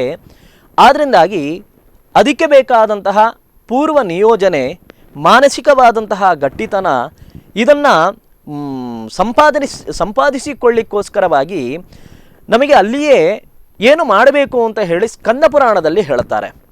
ಏನು ಮಾಡಬೇಕು ಅಂತ ಕೇಳಿದ್ರೆ, ಚಾತುರ್ಮಾಸ್ಯ ಆರಂಭ ಆಗುವಂತಹದ್ದು ಏಕಾದಶಿಯಿಂದ. ಆದರೆ ನವಮಿಯ ದಿನದಿಂದಲೇ ನಮಗೆ ಇದಕ್ಕೆ ಬೇಕಾದಂತಹ ಸಿದ್ಧತೆಯನ್ನು ಮಾಡಿಕೊಳ್ಳಬೇಕು ಅಂತ ಹೇಳ್ತಾರೆ. ಯಾವ ರೀತಿಯಲ್ಲಿ ಕೇಳಿದರೆ, ಪೂರ್ವ ಭಾಂಡಾಣಿ ಸರ್ವಾಣಿ ರಸಭಾಂಡ ವಿವರ್ಜಿತಂ. ನವಮಿ ಆರಭ್ಯ, ನವಮಿಯಿಂದ ಆರಂಭಿಸಿ ನಾವು ಸಿದ್ಧತೆಗಳನ್ನು ಮಾಡಿಕೊಳ್ಳಿಕ್ಕೆ ಇದೆ. ಏನು ಸಿದ್ಧತೆ ಅಂತ ಕೇಳಿದ್ರೆ, ಮನೆಯಲ್ಲಿ ಏನೆಲ್ಲ ಪಾತ್ರೆಗಳಿದ್ದಾವೋ ಅವೆಲ್ಲವನ್ನು ಶುದ್ಧೀಕರಿಸಬೇಕಂತೆ. ಎರಡನ್ನು ಬಿಟ್ಟು ಯಾವುದು ಕೇಳಿದ್ರೆ, ರಸಭಾಂಡಾನಿ, ನಮ್ಮ ಎಣ್ಣೆಯ ಪಾತ್ರೆಗಳು ಅಥವಾ ಯಾವುದೋ ಕೆಲವೊಂದು ದ್ರವೀಯವಾದಂತಹ ಆಹಾರ ಪದಾರ್ಥಗಳಿರ್ತವೆ, ಅವುಗಳನ್ನು ಬಿಟ್ಟು ಉಳಿದೆಲ್ಲ ಪಾತ್ರೆಗಳನ್ನು ಕೂಡ ಸ್ವಚ್ಛಗೊಳಿಸಬೇಕು ಅಂತ ಹೇಳ್ತಾರೆ. ಮನೆಯನ್ನು ಸ್ವಚ್ಛಗೊಳಿಸಬೇಕು.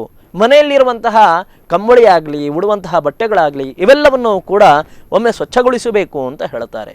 ಇದು ಬಾಹ್ಯವಾದಂತಹ ನೈರ್ಮಲ್ಯವನ್ನು ಸಂಪಾದನೆ ಮಾಡಲಿಕ್ಕೋಸ್ಕರವಾಗಿ ನಮ್ಮ ಹಿರಿಯರು ಹೇಳಿಕೊಟ್ಟಂತಹ ಒಂದು ವಿಧಿ. ನಮ್ಮ ಹಾಸಿಗೆ ಆಗಿರಬಹುದು ಅಥವಾ ಅದಕ್ಕೆ ಹಾಕುವಂತಹ ಬಟ್ಟೆ ಆಗಿರಬಹುದು, ಅದನ್ನು ಒಂದು ವೇಳೆ ಶುದ್ಧೀಕರಿಸದೆ ಕೆಲವು ತಿಂಗಳು ಕಳೆದಿದ್ರೆ ಇವಾಗೊಂದು ಅವಕಾಶ, ಆ ಮನೆಯಲ್ಲಿ ಒಂದು ಸ್ವಚ್ಛತೆಯ ವಾತಾವರಣ ನಿರ್ಮಾಣ ಆಗಲಿ ಅಂತ ಹೇಳಿ ಇದೆಲ್ಲವನ್ನು ಮಾಡಿಕೊಂಡು, ಇದು ಮನೆಯ ಸ್ವಚ್ಛತೆ ಆಯಿತು. ಇನ್ನು ಅಂತರಂಗ ಶುದ್ಧಿಯಾಗಬೇಕು. ಅದಕ್ಕೋಸ್ಕರವಾಗಿ ಪಂಚಗವ್ಯ ಪ್ರಾಶನವನ್ನು ಮಾಡಿಕೊಳ್ಳಬೇಕು.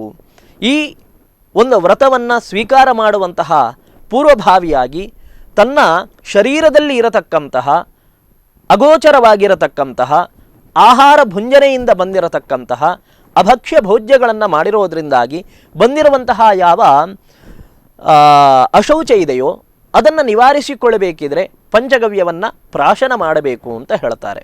ಇದು ಆದ ನಂತರದಲ್ಲಿ ಉದ್ವರ್ತನೆ ಅಂತ ಹೇಳ್ತಾರೆ. ಉದ್ವರ್ತನೆ ಅಂತ ಹೇಳಿದರೆ ಇದು ಏಕಾದಶಿಯ ದಿವಸವೇ ಮಾಡುವಂತಹದ್ದು. ಮನೆಯಲ್ಲಿ ಇರತಕ್ಕಂತಹ ಭಗವಂತನ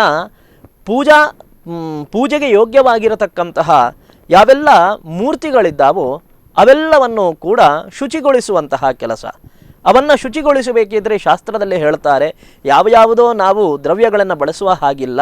ಅದಕ್ಕೆ ಪರಿಮಳಿತವಾದಂತಹ ಹಿಟ್ಟು, ಯಾವುದೇ ಹಿಟ್ಟು ಆಗಬಹುದು, ಪರಿಮಳಿತವಾಗುವಂತಹ ಹಿಟ್ಟು, ಇದನ್ನು ಬಳಸಿಕೊಂಡು ಆ ದೇವರ ಯಾವ ಸಂಕೇತಾದಿಗಳಿದ್ದಾವೆ, ಮೂರ್ತಿಗಳಿದ್ದಾವೋ ಅವೆಲ್ಲವನ್ನು ಕೂಡ ನಾವು ಶುದ್ಧೀಕರಿಸಬೇಕು. ದೇವರ ಕೋಣೆಯನ್ನು ನಾವು ಶುದ್ಧೀಕರಿಸಬೇಕು. ದೇವರ ಕೋಣೆಯನ್ನು ನಾವು ಅಲಂಕರಿಸಬೇಕು, ಪುಷ್ಪಮಾಲಾದಿಗಳಿಂದ ಅಲಂಕರಿಸಬೇಕು. ಅಲಂಕರಿಸಿ ಸಂಕಲ್ಪವನ್ನು ಮಾಡಬೇಕು. ಏನು ಸಂಕಲ್ಪ? ಸಂಕಲ್ಪ ಕರ್ಮ ಮಾನಸಃ. ಮಾನಸಿಕವಾಗಿ ನಾವು ಸಿದ್ಧರಾದ್ವಿ, ನವಮಿಯಿಂದ ಆರಂಭಿಸಿ ಇಲ್ಲಿಯವರೆಗೆ ಬೇಕಾದಂತಹ ಸಿದ್ಧತೆಗಳನ್ನು ನಾವು ಮಾಡಿ ಆಯಿತು. ಇನ್ನು ಇವಾಗ ಆ ಕರ್ಮಕ್ಕೆ ಸಂಬಂಧಪಟ್ಟಂತಹ ಹೌದು 4 ತಿಂಗಳುಗಳ ಕಾಲ ನಾನು ಈ ವ್ರತಾಚರಣೆಯನ್ನು ಮಾಡುತ್ತೀನಿ. ಆದರೆ ಇವತ್ತಿನ ದಿವಸ 4 ತಿಂಗಳನ್ನು ನಾವು ಆಚರಣೆ ಮಾಡ್ತಾ ಇಲ್ಲ. ನಾವು ಇದನ್ನು 2 ತಿಂಗಳಿಗೆ ಇಳಿಸಿಬಿಟ್ಟಿದ್ದೀವಿ. ಅದು ಹೇಗೆ ಕೇಳಿದರೆ ನಮಗೆ ಪ್ರಮಾಣ ಇದೆ. ಮಾಸೋ ವೈ ಪಕ್ಷ ಅಂತ ಹೇಳಿ, ಮಾಸ ಅಂತ ಹೇಳಿದ್ರೆ 30 ದಿನ. ಆದರೆ ಸಂಸ್ಕೃತದಲ್ಲಿ ಕೆಲವೊಂದು ಕಡೆ ಮಾಸೋ ವೈ ಪಕ್ಷ, ಪಕ್ಷ 15 ದಿವಸಗಳ ಕಾಲವನ್ನು ಕೂಡ ಮಾಸ ಅಂತ ಹೇಳಿ ಪರಿಗ್ರಹವನ್ನು ಮಾಡಿರುವಂತಹ ಉಲ್ಲೇಖಗಳು ನಮಗೆ ಸಿಗೋದ್ರಿಂದಾಗಿ, ಮಾಸೋ ವೈ ಪಕ್ಷ ಅನ್ನುವಂತಹ ಉಪನಿಷತ್ತಿನ ವಾಕ್ಯ ಇರೋದ್ರಿಂದಾಗಿ ನಾವು 15 ದಿವಸಕ್ಕೆ ನಾವು ಸೀಮಿತಗೊಳಿಸ್ತಾ ಇದ್ದೇವೆ. ಹೀಗೆ ನಾವು ಎಲ್ಲ ಸಲಕರಣೆಗಳನ್ನು ಸಿದ್ಧ ಮಾಡಿಕೊಂಡು, ನಮ್ಮ ಮನೆಯನ್ನು ಶುದ್ಧೀಕರಿಸಿಕೊಂಡು, ನಮ್ಮ ಮನಸ್ಸನ್ನು ಕೂಡ ತಯಾರಿ ಮಾಡಿಕೊಂಡು ನಾವು ಸಂಕಲ್ಪಕ್ಕೆ ಕೂರಬೇಕು. ಇನ್ನು 4 ತಿಂಗಳ ಕಾಲ ನಾನು ಏನೆಲ್ಲ ವ್ರತವನ್ನು ಮಾಡಬೇಕು ಅನ್ನುವಂತಹ ಸಂಕಲ್ಪವನ್ನು ಭಗವಂತನ ಎದುರುಗಡೆ ನಾವು ಕೈಗೊಳ್ಳಬೇಕು ಅಂತ ಹೇಳ್ತಾರೆ. ಇದೇ ಪೂರ್ವ ಸಜ್ಜಿಕೆ. ಬಹಿರಂಗ ಶುದ್ಧಿಯೊಂದಿಗೆ ಅಂತರಂಗವನ್ನ ಕೂಡ ಶುದ್ಧಿಯನ್ನ ಮಾಡಿಕೊಂಡು ಭಗವಂತನಲ್ಲಿ ಚಿತ್ತವನ್ನ ನೀಡುವಂಥದ್ದು. ಹೌದು, ಹೌದು. ಇನ್ನು ಪ್ರತಿಯೊಂದು ವೃತ್ತಕ್ಕೂ ಅದರದೇ ಆದ ಒಂದು ಸ್ವರೂಪವಿದೆ. ಅಂದ್ರೆ ಈ ರೀತಿ ನಾವು ಅದನ್ನು ಆಚರಿಸಬೇಕು ಅಂತ ಹೇಳುವಂತ ಕಟ್ಟುಪಾಡುಗಳಿವೆ. ಈ ಚಾತುರ್ಮಾಸ್ಯ ವೃತ್ತಕ್ಕೂ ಕೂಡ ಏನಾದರೂ ಅದರದೇ ಒಂದು ಸ್ವರೂಪ ಇದೆಯೋ? ಹೇಗೆ? ಉಂಟು ಉಂಟು ಇದಕ್ಕೂ ಕೂಡ ಅದರದ್ದೇ ಆದಂತಹ ಸ್ವರೂಪ ಇದೆ. ಪ್ರತಿಯೊಂದು ವ್ರತಕ್ಕೂ ಕೂಡ ಹೇಗೆ ಆಚರಿಸಬೇಕು ಅನ್ನುವಂತಹ ನಿಯಮ ನಮಗೆ ಅಲ್ಲಿಯೇ ಹೇಳಿಬಿಟ್ಟಿದ್ದಾರೆ. ವಚನಾತ್ ಪ್ರವೃತ್ತಿ, ವಚನಾತ್ ನಿವೃತ್ತಿ. ಒಂದು ವ್ರತ ಅಂತ ಹೇಳಿದ್ರೆ ಅದನ್ನು ಹೇಗೆ ಆಚರಿಸಬೇಕು ಅನ್ನುವಂತಹ ವಿಚಾರ ನಮಗೆ ಅಲ್ಲೇ ನಮಗೆ ಸಿಗುತ್ತದೆ. ಇಲ್ಲೂ ಒಂದು ವೈಶಿಷ್ಟ್ಯ ಇದೆ. ಉಳಿದ ಎಲ್ಲ ವ್ರತಗಳಿಗೆ ನಾವು ಆಹಾರದ ಒಂದು ನಿಯಮವನ್ನು ಹೇಗೆ ಬಳಸ್ತೇವೋ ಇಲ್ಲೂ ಆ ಆಹಾರದ ನಿಯಮ ಇದೆ. ಏಕಾದಶಿಯ ದಿವಸ ಆಹಾರವನ್ನು ತಗೊಳ್ಳಿಕ್ಕೇ ಇಲ್ಲ, ನಿರ್ಜಲವಾದಂತಹ ಉಪವಾಸವನ್ನು ಮಾಡಬೇಕು ಅಂತ ಹೇಳಿ ಅಲ್ಲೆಲ್ಲ ಹೇಳುತ್ತಾರೆ. ಅಂದರೆ ಆಹಾರವನ್ನು ಬಿಟ್ಟು ನಿರಾಹಾರಿಗಳಾಗಿ ನಿರ್ಜಲ ಉಪವಾಸವನ್ನು ಮಾಡುವಂತಹ ವ್ರತಾಚರಣೆಗಳು ಇದೆ, 10 ಹಲವು ಇದ್ದಾವೆ. ಅವುಗಳಿಗಿಂತ ಸ್ವಲ್ಪ ವಿಭಿನ್ನವಾಗಿ ನಿಲ್ಲುವಂತಹ ವ್ರತ ಈ ಚಾತುರ್ಮಾಸ್ಯ ವ್ರತ. ಇಲ್ಲಿ ಆಹಾರವನ್ನೇ ತಗೊಳ್ಳದೇ ಇರುವಂತಹ ವ್ರತ ಮಾಡಿ ಅಂತ ಹೇಳೋದಿಲ್ಲ. ತೆಗೆದುಕೊಳ್ಳುವಂತಹ ಆಹಾರದಲ್ಲಿ ಒಂದು ನಿಯಮ ಇರಲಿ ಅಂತ ಹೇಳುತ್ತಾರೆ. ಯಾವ ನಿಯಮ ಅಂತ ಕೇಳಿದ್ರೆ, ಪ್ರಥಮೇ ಮಾಸಿ ಕರ್ತವ್ಯಂ ನಿತ್ಯಂ ಶಾಖ ವ್ರತಂ ಶುಭಂ. ಮೊದಲನೆಯ ತಿಂಗಳು, ಇವತ್ತಿನ ದಿವಸ ಮೊದಲನೆಯ ಪಕ್ಷ ಅಂತ ನಾವು ತಗೊಳ್ತೇವೆ. ಮೊದಲ 15 ದಿವಸ ಅದು ಶಾಖವ್ರತ ಅಂತ ಹೇಳ್ತಾರೆ. ಶಾಖವ್ರತ ಅಂತ ಹೇಳಿದರೆ ಶಾಕಂ ದಶವಿಧಂ ಪ್ರೋಕ್ತಂ. ಶಾಖ ಅನ್ನುವಂತಹ ಆಹಾರದ ಸಮೂಹದಲ್ಲಿ ಬರುವಂತಹದ್ದು 10 ವಿಧವಾದಂತಹ ಆಹಾರಗಳನ್ನು ನಾವು ವರ್ಜಿಸಬೇಕು. ಉಳಿದ ಆಹಾರವನ್ನು ಸ್ವೀಕಾರ ಮಾಡಬಹುದು. ಶಾಖವ್ರತ ಅಂತ ಹೇಳಿದರೆ ಈ ಶಾಖ ಅನ್ನುವಂತಹ ಸಮೂಹದಲ್ಲಿರುವಂತಹ ಆಹಾರವನ್ನು ಬಿಟ್ಟು ಬಿಡುವಂತಹದ್ದು. ಅದು 10 ಇದೆ. ಅದು ಯಾವುದು ಕೇಳಿದ್ರೆ ಅದನ್ನಲ್ಲೇ ಹೇಳುತ್ತಾರೆ. ಪತ್ರಂ ಪುಷ್ಪಂ ಫಲಂ ನಾಲಂ ಮೂಲಂ ಕುಡ್ಬಲಮೇವಚ. ಪತ್ರ ಅಂದರೆ ಎಲೆ. ಕೆಲವೊಂದು ಎಲೆಗಳನ್ನು ನಾವು ಆಹಾರವಾಗಿ ಬಳಸ್ತೇವೆ, ಅದನ್ನು ಬಿಡಬೇಕು. ಪುಷ್ಪಗಳನ್ನು ನಾವು ಆಹಾರವಾಗಿ ಬಳಸ್ತೇವೆ, ಅದನ್ನು ಬಿಡಬೇಕು. ಆನಂತರದಲ್ಲಿ ಫಲ, ಯಾವುದೇ ಫಲವನ್ನು ನಾವು ಮೊದಲ 15 ದಿವಸಗಳಲ್ಲಿ ಬಳಸುವ ಹಾಗಿಲ್ಲ. ನಾಲಂ ಮೂಲಂ. ನಾಲ ಅಂತ ಹೇಳಿದರೆ ಒಂದು ಗಿಡದ ನಾವು ದಂಟು ಅಂತ ಹೇಳ್ತೇವೆ, ಆ ದಂಟುಗಳನ್ನು ಬಳಸುವ ಹಾಗಿಲ್ಲ. ಮೂಲ ಅಂತ ಹೇಳಿದರೆ ಗೆಡ್ಡೆ ಗೆಣಸುಗಳು, ಅದನ್ನು ಬಳಸುವ ಹಾಗಿಲ್ಲ. ಕುಡ್ಮಲ ಅಂತ ಹೇಳಿದರೆ ಮುಗ್ಗು, ಈ ಮುಗ್ಗನ್ನು ಬಳಸುವ ಹಾಗಿಲ್ಲ. ಆನಂತರದಲ್ಲಿ ತಿಲಾಪಿಷ್ಟಂ ಪಲ್ಲವಂಚ ಛತ್ರಕಂ ಚಾಮಿಷಂ ತಥಾ. ತಿಲಾಪಿಷ್ಟ ಅಂತ ಹೇಳಿದ್ರೆ ಎಳ್ಳಿನ ಪಿಷ್ಟ, ಹಿಟ್ಟು, ಅದನ್ನು ನಾವು ಬಳಸುವ ಹಾಗಿಲ್ಲ. ಪಲ್ಲವ ಅಂತ ಹೇಳಿದರೆ ಚಿಗುರುಗಳು, ಆ ಚಿಗುರನ್ನು ಬಳಸಿ ಯಾವುದೇ ಅಡುಗೆಯನ್ನು ನಾವು ಮಾಡುವ ಹಾಗಿಲ್ಲ. ಛತ್ರಕಂ ಅಂತ ಹೇಳಿದರೆ ಅಣಬೆಯನ್ನು ಹಿಂದಿನ ಕಾಲದಲ್ಲಿ ಬಳಸ್ತಾ ಇದ್ರು. ಅಂತಹ ಅಣಬೆಯನ್ನು ನಾವು ಈ ಕಾಲದಲ್ಲಿ 15 ದಿವಸಗಳ ಕಾಲ ಬಳಸುವ ಹಾಗಿಲ್ಲ. ಆನಂತರದಲ್ಲಿ ಆಮಿಷ ಅಂತ ಹೇಳಿದರೆ ಮಾಂಸ. ಈ ಮಾಂಸವನ್ನು 4 ತಿಂಗಳುಗಳ ಕಾಲ ಸಂಪೂರ್ಣವಾಗಿ ಬಿಟ್ಟು ಬಿಡಬೇಕು ಅಂತ ಹೇಳಿ. ಮಾಂಸವನ್ನು ಭಕ್ಷಣೆ ಮಾಡದೇ ಇರುವವರು ಮಾಂಸಕ್ಕೆ ಪ್ರತಿನಿಧಿಯಾದಂತಹ ಉದ್ದನ್ನು ನಿಲ್ಲಿಸಬೇಕು, ಉದ್ದನ್ನು ತಿನ್ನುವ ಹಾಗಿಲ್ಲ. ಹೀಗೆ ಈ 10 ವಿಧವಾದಂತಹ ವಸ್ತುಗಳು ಏನಿದ್ದಾವೋ ಇದಕ್ಕೆ ಶಾಖ ಪದಾರ್ಥಗಳು ಅಂತ ಹೇಳ್ತಾರೆ. ಇವುಗಳನ್ನು ನಾವು ಪ್ರಥಮೇ ಮಾಸೆ, ಮೊದಲ ತಿಂಗಳು ಅಥವಾ ಮೊದಲ 15 ದಿವಸ ಬಳಸುವ ಹಾಗಿಲ್ಲ. ಆನಂತರದಲ್ಲಿ 2ನೆಯ ತಿಂಗಳಿಗಾಗಬೇಕಿದ್ದರೆ ಮತ್ತು ಒಂದು ನಿಯಮವನ್ನು ಹೇಳುತ್ತಾರೆ. 2ನೆಯ ತಿಂಗಳಿಗೆ ದ್ವಿತೀಯೇ ಮಾಸೆ ದಧಿವ್ರತಂ ಅನುತ್ತಮಂ. 2ನೇ ತಿಂಗಳಲ್ಲೇ ಆಗಬೇಕಿದ್ರೆ ದಧಿ ಅಂದರೆ ಮೊಸರನ್ನು ನಾವು ಬಳಸಲಿಕ್ಕಿಲ್ಲ, ಮೊಸರನ್ನು ಸಂಪೂರ್ಣವಾಗಿ ನಾವು ಬಿಟ್ಟು ಬಿಡಬೇಕು ಅಂತ ಹೇಳಿ. ಆನಂತರದಲ್ಲಿ 3ನೇ ತಿಂಗಳಲ್ಲಿ ಪಯೋವ್ರತ, ಹಾಲನ್ನು ಬಳಸುವ ಹಾಗಿಲ್ಲ. ಇದು 3ನೆಯ 15 ದಿವಸ. 1 ತಿಂಗಳು ಕಳೆಯಿತು, 2ನೆಯ ತಿಂಗಳಿನ ಆರಂಭದ 15 ದಿವಸ ನಾವು ಹಾಲನ್ನು ಯಾವುದಕ್ಕೂ ಕೂಡ ಬಳಸುವ ಹಾಗಿಲ್ಲ. ಆನಂತರಲ್ಲಿ ಚತುರ್ಥೇತು ದ್ವಿದಲಂ ಬಹುಬೀಜಂಚ. 4ನೆಯ ತಿಂಗಳಿನಲ್ಲಿ ನಾವು ದ್ವಿದಲ ಅಂತ ಹೇಳಿದ್ರೆ ಯಾವುದನ್ನು ಬಿತ್ತಿದವಾಗ ಆ ಗಿಡ ಆ ಬೀಜದಿಂದ ಮೊಳಕೆ ಒಡೆದು ಗಿಡ ಹೊರಗಡೆ ಬರಬೇಕಿದ್ರೆ 2 ಎಲೆಯಾಗಿ ಕಾಣುತ್ತದೋ ಅಂತಹದ್ದನ್ನು ನಾವು ಬಳಸುವ ಹಾಗಿಲ್ಲ, ದ್ವಿದಲಂ. ಆನಂತರದಲ್ಲಿ ಬಹುಬೀಜಂ, ಯಾವುದೋ ಒಂದು ಹಣ್ಣು ಇದೆ, ಯಾವುದೋ ಒಂದು ತರಕಾರಿ ಇದೆ, ಅದರ ಒಳಗಡೆ ಬಹುಬೀಜಗಳಿದ್ದರೆ ಅದನ್ನು ನಾವು ತ್ಯಾಗ ಮಾಡಬೇಕು. ಇದು 4ನೆಯ ತಿಂಗಳಿನಲ್ಲಿ ಅಥವಾ ಕೊನೆಯ 15 ದಿವಸದಲ್ಲಿ ನಾವು ಮಾಡಬೇಕಾದಂತಹ ಒಂದು ವ್ರತದ ಸ್ವರೂಪ. ಇನ್ನು ಇದು ಎಲ್ಲ ಜನಜನಿತವಾಗಿರುವಂತಹ ವ್ರತ ಲಕ್ಷವರ್ತಿ ವ್ರತ ಅಂತ ಹೇಳಿ. ಲಕ್ಷವರ್ತಿ ವ್ರತ ಅಂತ ಹೇಳಿದರೆ 1 ಲಕ್ಷ ಬತ್ತಿಯನ್ನು ತಾನೇ ತಯಾರಿಸಿ ಅದನ್ನು ಭಗವಂತನಿಗೆ ಆ ಬತ್ತಿಯಿಂದ ದೀಪವನ್ನು ಹಚ್ಚುವಂತಹದ್ದು. ಇದಕ್ಕೆ ಲಕ್ಷದೀಪ ಅಂತ ನಾವು ಆಚರಣೆಯನ್ನು ಮಾಡುವಂತಹದ್ದನ್ನು ನಾವು ನೋಡ್ತೀವಿ. ಇದು ಕೂಡ ಕಾರ್ತಿಕ ಮಾಸದಲ್ಲಿ ಬರುತ್ತದೆ. ಆ ಕಾಲದಲ್ಲಿ ಈ ಲಕ್ಷವರ್ತಿ ವ್ರತ ಅಂತ ಹೇಳಿ ಮಾಡುವಂತಹದ್ದಿದೆ. ಆನಂತರದಲ್ಲಿ ಭೀಷ್ಮ ಪಂಚಕ ಅಂತ ಒಂದು ವ್ರತ, ಇದು ಕೂಡ ಇದೇ ಕಾಲದಲ್ಲಿ ಮಾಡುವಂತಹ ಒಂದು ವ್ರತ.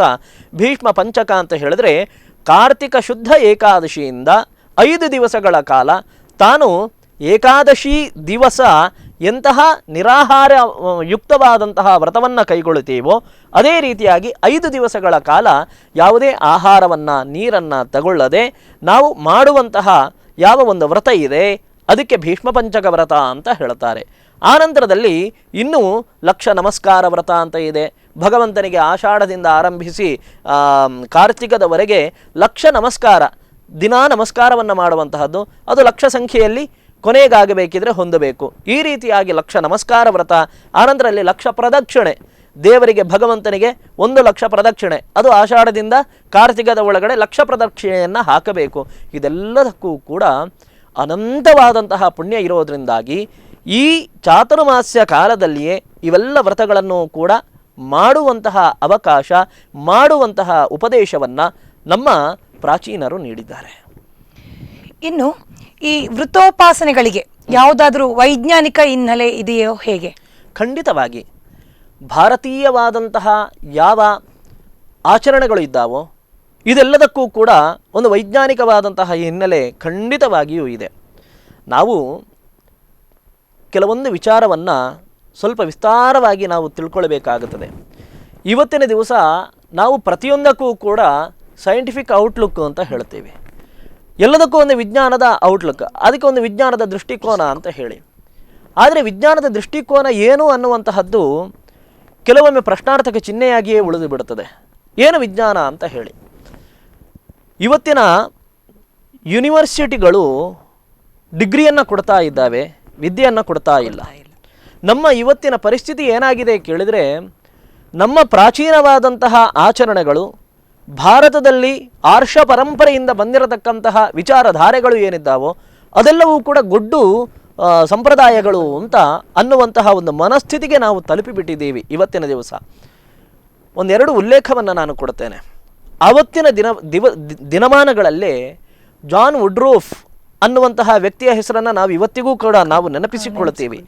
ಅಂತಹ ಜಾನ್ ವುಡ್ರೂಫ್ ಒಂದು ಬಾರಿ ಸ್ವಾತಂತ್ರ್ಯ ಸಿಕ್ಕಿದ ನಂತರದಲ್ಲಿಯೂ ಇಲ್ಲೇ ಇದ್ದಂತಹ ವ್ಯಕ್ತಿ ಕಲ್ಕತ್ತೆಯ ಒಂದು ಯೂನಿವರ್ಸಿಟಿಗೆ ಹೋಗಿ ಅಲ್ಲಿ ವಿದ್ಯಾರ್ಥಿಗಳಲ್ಲಿ ಭಗವದ್ಗೀತೆ, ರಾಮಾಯಣದ ಬಗ್ಗೆ ನಿಮ್ಮ ಅಭಿಪ್ರಾಯ ಏನು, ನಿಮ್ಮಲ್ಲೇ ಇರುವಂತಹ ಪುರಾಣ ಇದರ ಬಗ್ಗೆ ನಿಮ್ಮ ಅಭಿಪ್ರಾಯ ಏನು ಅಂತ ಕೇಳಿದ್ರೆ ಆ ಮಕ್ಕಳು ಅದನ್ನು ತಿರಸ್ಕಾರವನ್ನು ಮಾಡಿಬಿಡ್ತಾರೆ. ಜಾನ್ ವುಡ್ರೂಫ್ ಭಾರಿ ನೊಂದುಕೊಂಡು ಒಂದು ಮಾತನ್ನು ಹೇಳುತ್ತಾನೆ, ತಮ್ಮ ಪರಂಪರೆ, ತನ್ನ ಇತಿಹಾಸ ಇವುಗಳನ್ನು ಓದದೇ ಇರುವಂತಹ ಈ ಯಾವ ಒಂದು ನೂತನವಾದಂತಹ ಪರಂಪರೆ ಇದೆ ಇವುಗಳಿಂದ ದೇಶ ಕಟ್ಟುವಂತಹ ಯಾವ ಒಂದು ನಂಬಿಕೆಯನ್ನು ಇರಿಸಿಕೊಳ್ಳಿಕ್ಕೆ ಸಾಧ್ಯ ಅಂತ ಹೇಳಿ ಜಾನ್ ವುಡ್ರೂಫ್ ಒಂದು ಮಾತನ್ನು ಹೇಳ್ತಾನೆ.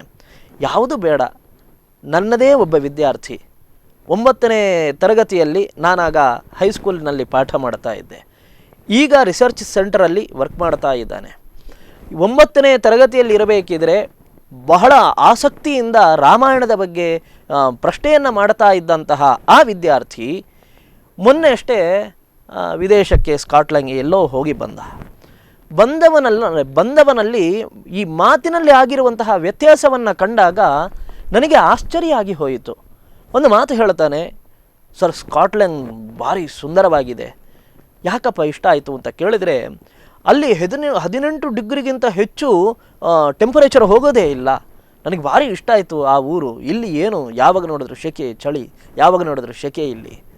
ನಾನು ಅಂದೆ, ಅದಕ್ಕೋಸ್ಕರ ಸ್ಕಾಟ್ಲ್ಯಾಂಡ್ಗೆ ಹೋಗಬೇಕಾದ್ದಿಲ್ಲ, ನಮ್ಮಲ್ಲೇ ಬದ್ರಿ ಅಂತ ಇದೆ, ಆ ಬದ್ರಿಯನ್ನು ಕಂಡಿದ್ದೀಯಾ ನೀನು ಕೇಳಿದೆ. ಬದ್ರಿಯ ಎಲ್ಲಿದೆ ಅದು? ಈ ಭೂಮಿಯಲ್ಲಿ ಹುಟ್ಟಿ ಈ ಭೂಮಿಯಲ್ಲಿ ಏನು ವೈಶಿಷ್ಟ್ಯ ಇದೆ ಅಂತ ತಿಳ್ಕೊಳ್ಳಿಲ್ಲ ನಾವು, ಆದ್ರಿಂದಾಗಿ ನಾವು ಅಲ್ಲಿಯ ವೈಶಿಷ್ಟ್ಯವನ್ನು ಭಾರಿ ದೊಡ್ಡದು ಅಂತ ಹೇಳ್ತಾ ಇದ್ದೀವಿ. ನಮ್ಮಲ್ಲಿ ಏನಿದೆ ಅಂತ ನಮಗೆ ಗೊತ್ತಿಲ್ಲ. ಅದಕ್ಕೋಸ್ಕರವಾಗಿಯೇ ಇಂಡಿಯನ್ಸ್ ಆರ್ ಡಾಂಕೀಸ್, ಭಾರತೀಯರು ಅಂತ ಹೇಳಿದ್ರೆ ಕತ್ತೆಗಳು, ಏನು ಲೋಡೆಡ್ ವಿತ್ ಸ್ಯಾಂಡಲ್ವುಡ್, ಈ ಗಂಧದ ತುಂಡುಗಳನ್ನು ತುಂಬಿಕೊಂಡಿರುವಂತಹ ಕತ್ತೆಗಳು ನಾವು ಆಗುತ್ತಾ ಇದ್ದೀವಿ.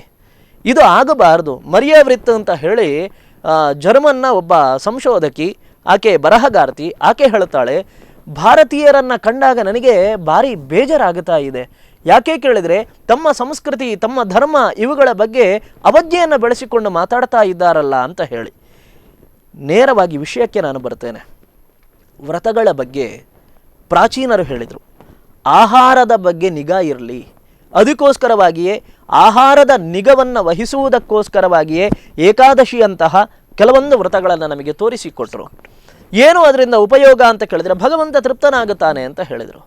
ಭಗವಂತ ತೃಪ್ತನಾಗುವುದರ ಜೊತೆಗೆ ಆ ಏಕಾದಶಿ ಅಥವಾ ವ್ರತವನ್ನು ಮಾಡಿದವರಿಗೆ ಅದರಲ್ಲಿ ಬರತಕ್ಕಂತಹ ದೈಹಿಕವಾದಂತಹ ಬದಲಾವಣೆ, ತನ್ನ ಮಾನಸಿಕವಾದಂತಹ ಬದಲಾವಣೆ ಏನಿದೆ ಅನ್ನುವಂತಹದ್ದು ಮಾಡಿದವನಿಗಷ್ಟೇ ಗೊತ್ತಿರುತ್ತದೆ.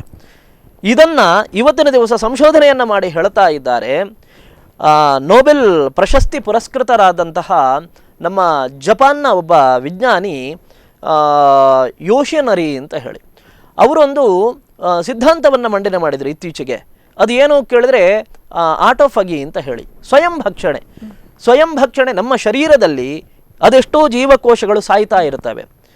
ಅವುಗಳನ್ನು ದೇಹವೇ ಸ್ವಯಂ ಆಗಿ ತಿಂದು ಬಿಡುತ್ತದೆ. ಅದನ್ನು ತಿಂದು ಬಿಡೋದ್ರಿಂದಾಗಿ ಎಲ್ಲಿವರೆಗೆ ಉಪಯೋಗ ಇದೆ ಅಂತ ಕೇಳಿದರೆ ಮನುಷ್ಯನಿಗೆ ಕ್ಯಾನ್ಸರ್ ಬರೋದಿಲ್ಲ ಅಂತ ಹೇಳಿ. ಅದು ಯಾವಾಗ ತಿಂತದೆ ಅಂತ ಕೇಳಿದ್ರೆ ಯಾವಾಗ ಈ ಶರೀರಕ್ಕೆ ಬೇಕಾದಂತಹ ಆಹಾರ ಸಿಗೋದಿಲ್ವೋ ಆಗ ಆ ಸ್ವಯಂ ಭಕ್ಷಣೆ ಅನ್ನುವಂತಹ ಯಾವ ಕಾನ್ಸೆಪ್ಟ್ ಇದೆ ಅದು ಪ್ರವೃತ್ತವಾಗುತ್ತದೆ. ಅದು ಎಲ್ಲಿ ತನಕ ಪ್ರವೃತ್ತ ಆಗುತ್ತದೆ ಕೇಳಿದ್ರೆ ಕ್ಯಾನ್ಸರಿನ ಯಾವಾದರೂ ಕಣಗಳಿದ್ರೂ ಕೂಡ ಅದನ್ನು ಅದು ತಿಂದು ಬಿಡುತ್ತದೆ. ಆದ್ದರಿಂದಾಗಿ ಉಪವಾಸವನ್ನು ಮಾಡ್ರಪ್ಪ ಅಂತ ಹೇಳಿಕೊಂಡು ಆ ಡಾಕ್ಟರ್ ಯೋಶಿನರಿ ಅನ್ನುವಂತಹ ವಿಜ್ಞಾನಿ ಹೇಳ್ತಾ ಇದ್ದಾರೆ. ಇದು ಇವತ್ತಿನ ದಿವಸ ಹೇಳುವಂತಹದ್ದು. ಪ್ರಾಚೀನವಾದಂತಹ ಆರ್ಷ ಪರಂಪರೆಯನ್ನು ಕಂಡರೆ ಅದೆಷ್ಟೋ ವರ್ಷಗಳಿಂದ ನಡೆಯುತ್ತಾ ಬಂದಿದೆ, ಅದೆಷ್ಟೋ ಯುಗಾಂತರಗಳು ಸಂದು ಹೋಗಿದ್ದಾವೆ. ಆದ್ದರಿಂದಾಗಿ ಪ್ರತಿಯೊಂದಕ್ಕೂ ಕೂಡ ವೈಜ್ಞಾನಿಕವಾದಂತಹ ಹಿನ್ನೆಲೆ ಇದೆ. ಚಾತುರ್ಮಾಸ್ಯ ಕಾಲದಲ್ಲಿ ಹಾಲನ್ನು ಕುಡಿಯಬೇಡಿ, ಮೊಸರನ್ನು ತಿನ್ನಬೇಡಿ. ಯಾಕೆ ಕೇಳಿದರೆ ಹೊರಗಡೆ ಎಲ್ಲ ಶೈತ್ಯ ತುಂಬಿರುತ್ತದೆ. ಅಂತಹ ಶೀತ ಕಾಲದಲ್ಲಿ ಮತ್ತೆ ಶೈತ್ಯವನ್ನು ಬಲಪಡಿಸುವಂತಹ ಆಹಾರವನ್ನು ನೀವು ತಗೊಳ್ಳಬೇಡಿ ಅಂತ ಹೇಳಿದರು. ಮಳೆ ಬರುವಂತಹ ಕಾಲ, ಆ ಕಾಲದಲ್ಲಿ ಮಳೆ ಬೀಳುವಂತಹ ಸಂದರ್ಭದಲ್ಲಿ ನಾವು ಕಾಣ್ತೀವಿ, ನಾವು ಮನೆ ಎದುರುಗಡೆ ಇರುವಂತಹ ಗುಲಾಬಿ ಗಿಡಕ್ಕೂ ಕೂಡ ಹುಳು ಹುಪ್ಪಡೆ ಹಿಡಿದಿರುತ್ತದೆ. ಆ ಕಾಲದಲ್ಲಿ ಕೆಲವೊಂದಷ್ಟನ್ನು ನಿಷೇಧ ಮಾಡಿದರು.